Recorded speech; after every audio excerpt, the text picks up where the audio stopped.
I don't know if there's anything that could be done in terms of like holding Israel responsible outside of how history documents this. Correct. You know what I mean? Like if we look at it and we go back to like the 80s, right?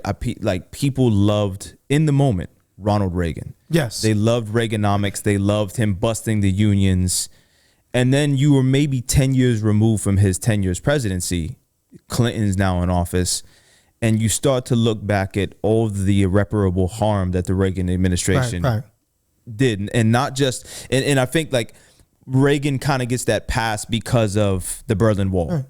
Yeah. Mr. Gorbachev tear down a wall. And just to even Clinton, right? Remember, Clinton was super popular. Absolutely. And then once we remove, like you said, 10 years later, when we can look back and say, oh, this is where mass incarceration began. Absolutely. This is where the crime bill. Yeah. Like these things, like at the time, it seemed like, oh, black people were thriving under Clinton. When we kind of look back, it's like, oh, all these harmful policies actually came out of that. Absolutely. Yeah. And I think like this is an interesting moment because we didn't have real-time access to CCTV footage and all these other things that we have right now during this Trump administration. Right. And the situation with Netanyahu in Israel.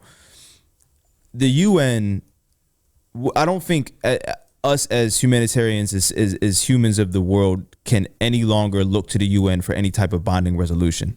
We cannot ever look to the UN again for any type of moral compass, for a metric on where to go, because time and time again, they failed the globe. And even, you know, also because you have the United States has this vote that they can kind of veto the shit. Right, yeah. And obviously they used it time and time again to stop. So the UN was actually trying to vote in like a ceasefire, whatever, but United States was and the thing is like you have a majority rule in the UN of the nations represented. Right. So USA be damned. Yeah. We're gonna go and protect the interests of human rights. That's what you're there to do.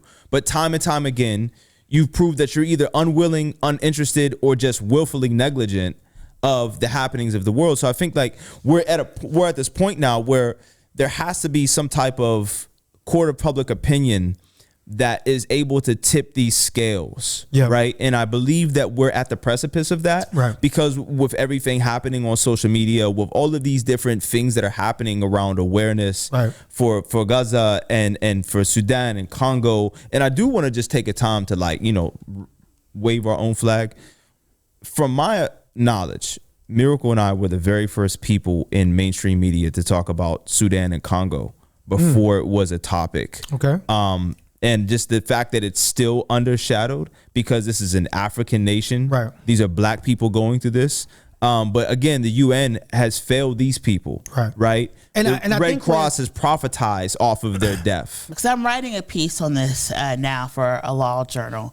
What the international courts and the international bodies have done is require that only states be able to participate in proceedings. Mm-hmm. And what that has done since the Bush administration, when he talked about enemy combatants when they were going in Iraq and Afghanistan, was it has allowed for states to then use these proxies to commit war and genocide on their behalf. So, for instance, the UAE has been accused of funneling money and guns to the RSF in Sudan to carry out the genocide because the RSF cannot come before the UN because it's not a state or a member institution.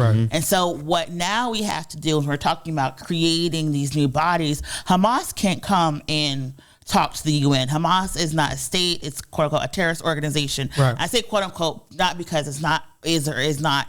It's because once you have that designation, you're not even allowed to talk to a United States official because you're a terrorist organization. You know, our policy is we don't talk with terrorists. Don't negotiate with terrorists. But, you know, Barack Ravid, I think is how you say his name, he said that, you know, the United States and Hamas had an actual face-to-face talk at some point last week, which is what spurred on this current like ceasefire resolution, right? So this idea that we've kind of used white supremacy in international politics and say, oh my gosh, you're not good enough to sit at our table. But like, it's okay because now we have these savages who are killing each other.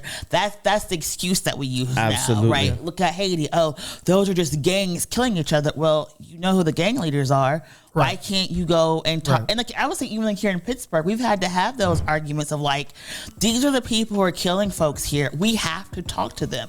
Somebody right, is going to have to go and have these conversations with people. Right. Like, you can't do this here, right? And now you have the call-ins and different things. You have to change the mechanism by which you talk to people if you're actually going to try to start to save people's lives.